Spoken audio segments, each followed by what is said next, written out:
Sementara itu pemirsa, tim gabungan yang terdiri atas Satpol PP, Panwaslu, dan KPU Kabupaten Buleleng menurunkan ratusan alat peraga kampanye yang belum juga diturunkan. Kegiatan tersebut dilakukan di seluruh kecamatan se-Kabupaten Buleleng.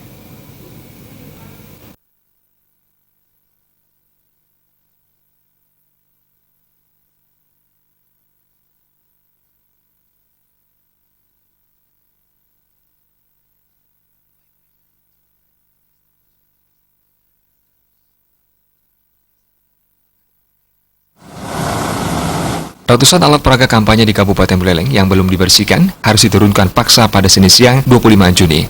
Tim gabungan yang terdiri atas Polisi Pamong Praja, Panwaslu Buleleng, KPU Buleleng, dan tim kecamatan turun tangan melakukan pembersihan APK di 9 kecamatan.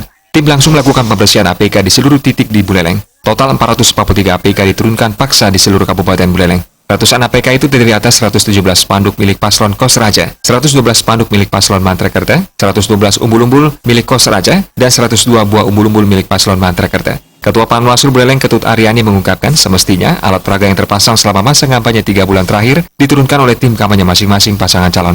Namun faktanya hingga memasuki masa tenang, alat peraga belum juga dibersihkan.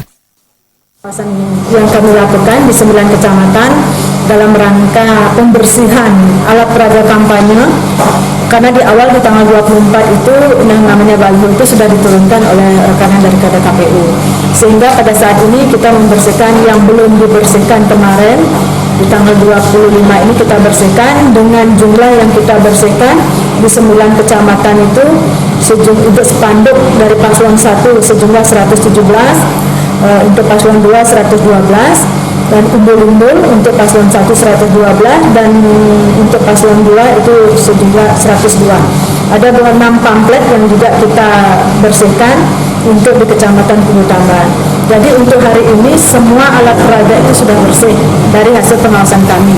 Namun kalau dari masyarakat masih menemukan adanya APK maupun bahan kampanye yang masih terpasang, mohon disampaikan kepada KPU beserta jajaran ataukah kepada kami di Panwaslu Kabupaten Buleleng, sehingga kami bisa mengkoordinasikan dengan Satpol PP dan juga perangkat desa yang ada di desa dan juga di kecamatan.